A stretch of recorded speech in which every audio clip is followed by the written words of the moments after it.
ரிஷபராசி அன்பர்களுக்கும் நேயர்களுக்கும் ஆனந்த வணக்கங்கள். அக்டோபர் மாத பலன்கள்.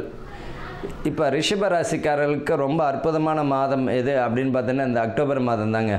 உங்களுடைய ராசிக்கு 2ஆம் இடத்துல குரு இருக்கின்றார். குரு பகவான் பார்த்தீங்கன்னா துலாமையும் பார்வை செய்வார், தனுசு கும்பத்தையும் பார்க்கிறார். இப்போ இருக்கக்கூடிய உங்களுடைய ராசிக்கு 5ஆம் இடத்துல சூரியன் இருக்கிறார். அவர் பார்த்திங்கன்னா இந்த 22ஆம் தேதிக்கு பிறகு அவர் துலாமை பார்வை செய்கிறதும் மாறுறது நல்லது தான், ஒன்றும் பயப்பட வேண்டாம். இந்த ரிஷப ராசிக்காரர்களுக்கு பார்த்திங்கன்னா மன அமைதி இனிமேல் இந்த மாதத்தில் நல்லாவே இருக்குங்க. டிப்ரெஷன் வேலை உத்தியோகத்தில் பார்த்திங்கன்னா மன அமைதி இல்லாமல் இருப்பவர்கள், வேலையில் பார்த்திங்கன்னா மன குழப்பம் உடையவர்கள், இந்த வேலை மாறலாமா அந்த வேலை மாறலாம், இருக்கிற வேலையை பாருங்கள்.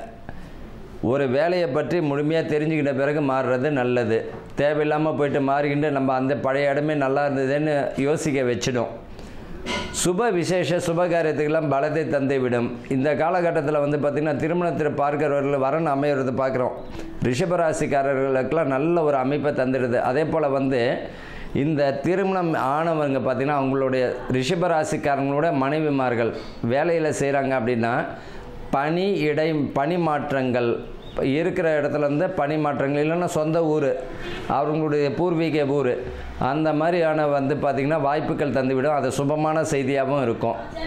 பணி உயர்வையும் தந்துவிடும். இவர்கள் இந்த காலகட்டத்தில் பொறுத்த வரைக்கும் பார்த்திங்கன்னா லாபம், அதை வியாபாரத்தில் பார்த்திங்கன்னா லாபங்கள் வரும். அதே நேரத்தில் கவனமாக தேவை.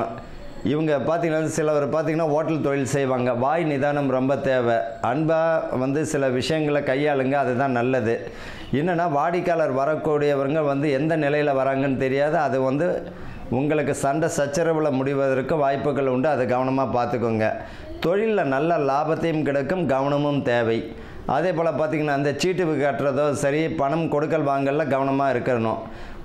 அதே போல் பார்த்திங்கன்னா இந்த வம்பு வழக்கு சில விஷயங்களை தலையிட வேண்டாம். உங்கள் வேலையை மட்டும் பாருங்கள். சரி, பரிகாரம் என்ன அப்படின்னு பார்த்திங்கன்னா உங்களுடைய குடும்பம் தாங்க பரிகாரம். உங்கள் குடும்பத்தை பாருங்கள், உங்களுடைய வேலையை பாருங்கள். செய்யக்கூடிய வேலையை கவன சிதறல் இல்லாமல் செய்யுங்க, அதுவே நல்லாயிருக்கும். வாழ்த்துக்கள். வாழ்க வளமுடன்.